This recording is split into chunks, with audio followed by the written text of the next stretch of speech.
There is a much bigger scandal here. We have a prior administration, Barack Obama and his surrogates, who were supporting Hillary Clinton and their party, the Democrat Party, who were using the instrumentalities of the federal government, intelligence activities, to surveil members of the Trump campaign and to put that information out in the public. Those are police state tactics. Nothing General Flynn did, nothing General Sessions has done, are even in the same category as that. Where did the orders come from to intercept these phone calls, to record these phone calls? How many more phone calls involving Michael Flynn and other would-be administration officials were intercepted and recorded? Were the President of the United States, the now President of the United States, Donald Trump, were his phone calls intercepted and recorded? I am speaking as somebody who is Chief of Staff to an Attorney General. I am telling you, it is not that simple to get authorization from the FISA court. It's not that simple to be tapping into phone calls and recording phone calls, particularly of private citizens.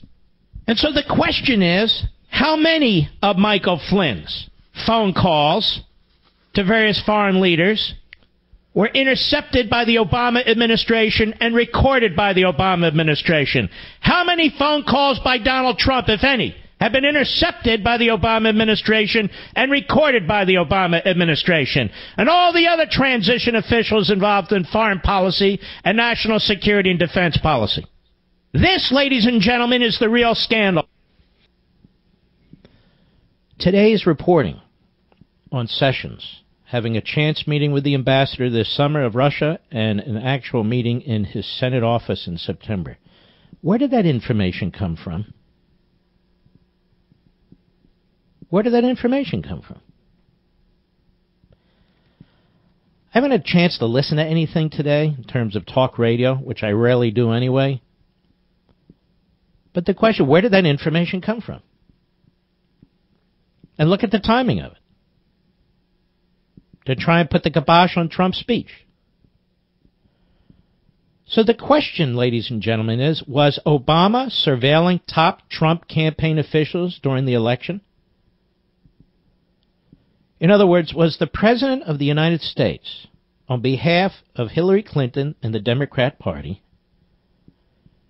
using our intelligence services or the FISA court to gather information on their opponents?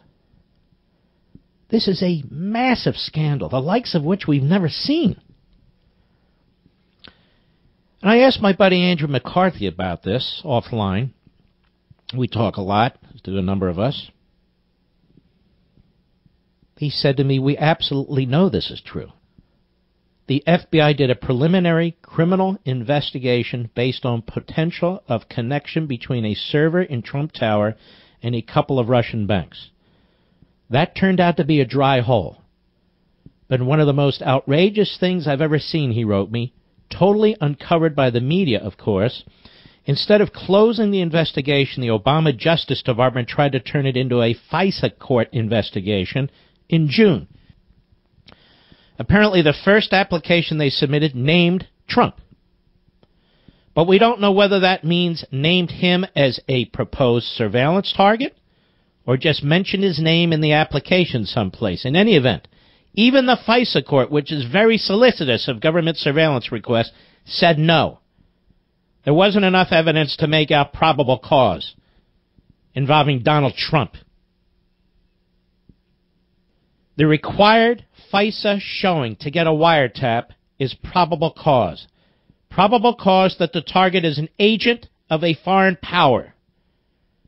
This must mean that in the middle of the campaign, Obama's Justice Department was actively having Trump and some of his associates investigated, suggesting to a United States court that they were agents of Vladimir Putin's regime. In October, stretch run of campaign, and 5 months after FISA court said no, the Obama Justice Department goes back to the FISA court with what we're told was a more narrowly tailored application.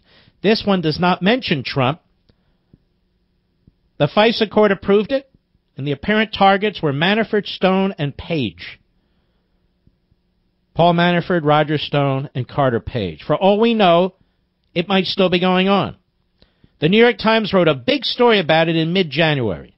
In the story, after all the heavy breathing at the beginning, the Times concedes the investigation of Manafort and the others may have nothing to do with Trump and the Russian hacking.